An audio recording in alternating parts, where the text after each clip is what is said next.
Bom, essa é a nossa quarta aula de programação orientada a objeto. Nosso objetivo hoje é criar uma superclasse com 2 atributos e um construtor para inicializar os 2 atributos criados.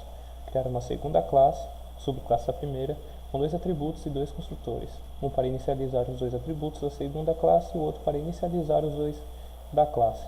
E os outros 2 que herdou da primeira. Criar uma terceira classe que em seu método main instancie 2 objetos a partir das 2 primeiras classes criadas e utilize os seus construtores. Temos a nossa primeira classe criada, a nossa superclasse, denominada como superjogos, seus 2 atributos do tipo string, um para nome e outro para produtora. Temos aqui embaixo nosso primeiro construtor, construtor do superjogos. Ele recebe o parâmetro de 2 tipos string, para nome e produtora. E aqui embaixo a gente tem o nosso get and set. Nesse primeiro aqui, no nosso set, ele vai receber um valor e vai armazenar na variável nome, e no get ele vai retornar o valor da variável nome. E a mesma coisa para a produtora, da mesma forma. Temos a nossa subclasse, denominada como jogos, ela vai herdar da superjogos, ou seja, esse extends é uma extensão para superjogos, ou seja, ela vai utilizar nossos 2 atributos criados na superclasse e vai utilizá-los na nossa subclasse.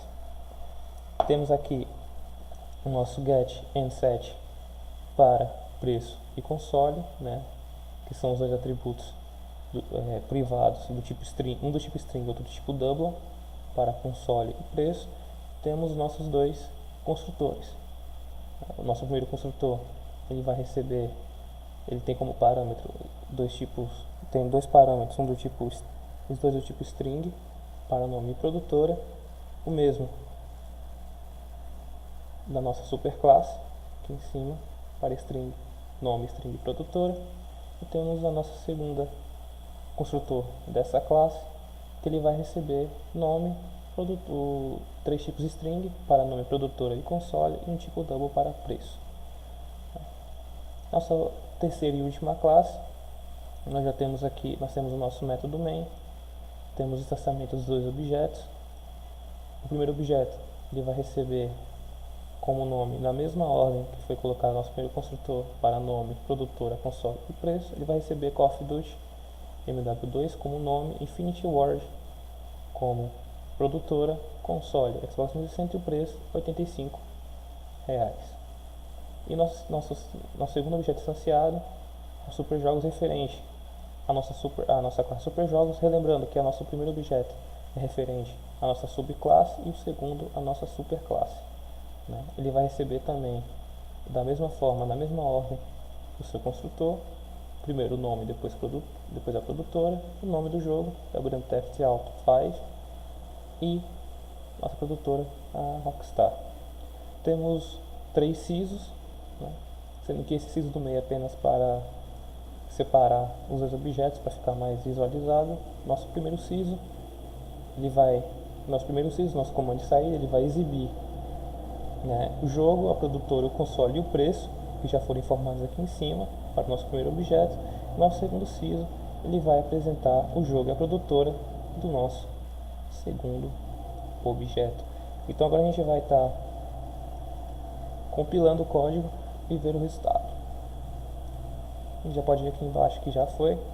Temos a nossa informação do nosso primeiro objeto, nosso jogo, na Call of Duty, produtora Infinity Ward, console Xbox 360 e o preço R$85. Nosso segundo objeto, logo abaixo, Grand Theft Auto 5 e produtora, a Rockstar. Bom, a segunda parte da nossa videoaula é definir o que é a herança. E para ajudar, eu peguei 2 exemplos de autores diferentes, sobre como eles definiram a herança. Nosso primeiro exemplo é do autor Rui Ross, do livro Programação de Computadores em Java, segunda edição. E ele diz que a herança é um mecanismo que possibilita a criação de novas classes a partir de uma já existente, como forma de reutilizar seus membros. Isso é possível mesmo quando não se tem acesso ao código-fonte da superclasse.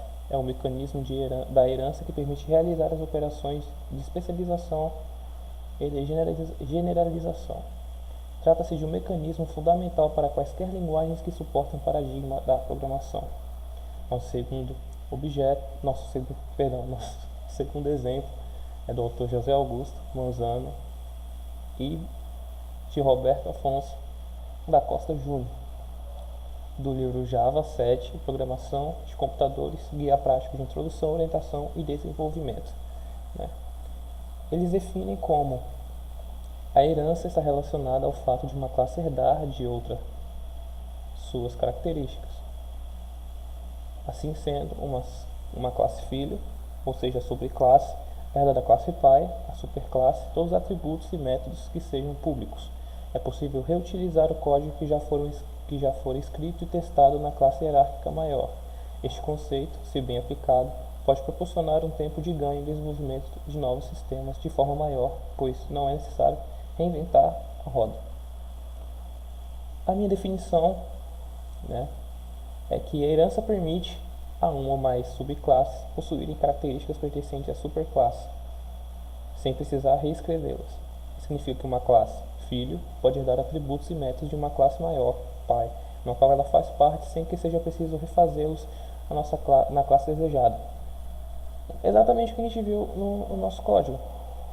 Nós temos a nossa superclasse, a classe pai, e a subclasse, a nossa classe filho, que a nossa classe filho herdou os atributos, ou seja, as características da nossa classe pai. E vocês podem ver aqui na definição dos nossos dois autores,